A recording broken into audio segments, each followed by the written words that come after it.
I thought we'd never say this on the air, but the World Trade Center is no more. Destroyed by 2 aircraft crashing into it this morning. It was the tallest building in New York. It is no more. Let's give you just a little bit of a timeline of what happened this morning. Just before 6-hour time this morning, it was actually about 5:50, a plane crashed into the tower of the World Trade Center in Lower Manhattan. It was 18 minutes later that a second plane crashed into the second tower of the World Trade Center. They burned for some time, and then the first tower collapsed, and then a short time later, the second tower collapsed. An aircraft also crashed near the Pentagon just outside of Washington, D.C. in Northern Virginia. It was about 40 minutes after the attacks in New York. At least one side of the Pentagon was destroyed. There are said to be fatalities in the Pentagon as well. Perhaps thousands of people killed by this incident today. There were perhaps as many as 50,000 people who work in those 2 trade tower buildings, as well as a lot of people who perhaps were visiting in the area. Reaction worldwide, as well as from former government officials and international leaders. Let's get that angle from KFWB's Bob Jimenez. Well, there was a report early on, Vicki, that there may have been as many as 200 firemen in either one or both of those twin towers before they collapsed, not to mention the thousands of workers who were caught in this melee. A lot of people are still walking from that area, walking north. No transportation. They're on foot, walking to the north, trying to get out. Some of them apparently still injured. And Rear Admiral Craig Quigley at the Pentagon with a message to them. To phone their families and loved ones immediately to let them know they're okay. And if they are among the injured or the casualties from this, then we will work our way through to identifying them and getting their names out to their loved ones. We will find a way. Former Secretary of State Henry Kissinger talking to CNN a short while ago and agreeing with other officials who have compared this to an attack on Pearl Harbor. And I agree with Senator Dodd. This is comparable to an attack on Pearl Harbor. And it must have the same response. And the people who did it must have the same end as the people who attacked Pearl Harbor. But it isn't just the people who did it, it's the people who make it possible. Kissinger was then asked what next as far as the diplomatic avenues that the United States faces, if not war. First thing is we have to protect ourselves. We would have, of course, liked to get as much support as we can. And we will be able to judge our friends by the degree of support that we get. It's going to be a very difficult time for the United States. This country, after today, is not the same anymore.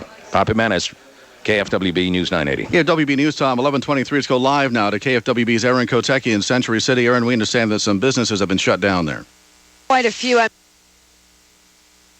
Center in Century City, LA's Twin Towers, as it were, and these are just 2 of the many buildings shut down in the area today. The Century City Shopping Plaza completely shut down. Several of the adjacent buildings to the Twin Towers shut down. Workers sent home, and many of them in shock at what's happened, and that they here in LA are being affected by what's happening on the East Coast. It's very scary. You know, if you would have seen all the people going home and everybody's face and how the expression on their face, it's scary. Now, what is normally a very busy district here in Century City, very quiet this morning. Reporting live, Aaron Kotecki, KFWB News 980. It was a very devastating sight this morning. Let's get a description of how it all happened from Steve Katzenbaum from our sister station WINS in New York.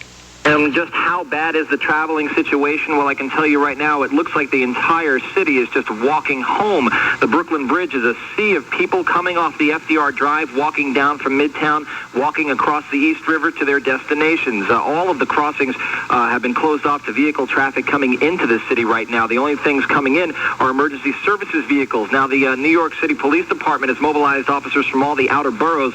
One of the police officers told me that debris from the Twin Towers had reached as far away as his precinct in Coney Island, that they saw papers landing near the boardwalk that had come from this explosion. So that could just tell you how immense a situation this is here. The entire city, as you heard Juliet Papa, below Canal Street, basically just covered in this thick layer of gray soot and debris all over the place. I've bumped into things, articles of bloody clothing, triage materials such as ripped open medical packages and stuff like that. People were walking out, and the words you kept hearing over and over again uttered were, I thought I was dead. I thought we were gone. I thought this was it.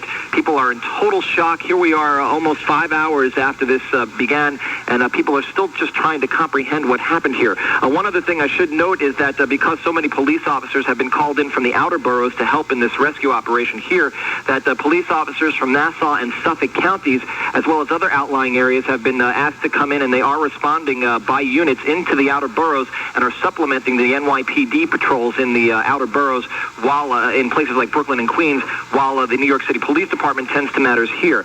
Again, this is still very much an active scene right now. I've seen dozens upon dozens of firefighters getting to the World Trade Center area any way possible because both buildings are still on fire. The top halves of them have been completely sheared off and demolished, but I'm not sure how many stories up, but at least 40 or 50 stories are still standing at one of the buildings, and they are billowing thick black smoke. So firefighters are performing some extremely brave and heroic acts, walking up those dozens of flights of stairs, presumably to battle this blaze.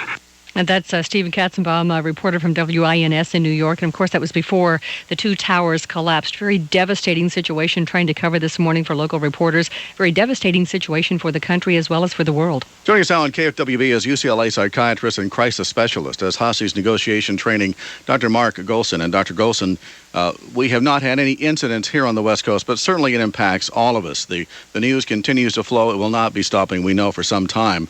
People have been sent home from work. People have been told not to go to certain public events because they've been canceled as well. What is the overall public psyche at this point?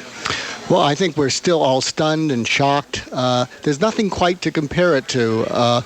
We have had riots here, we've had earthquakes, and it's given us a taste of it.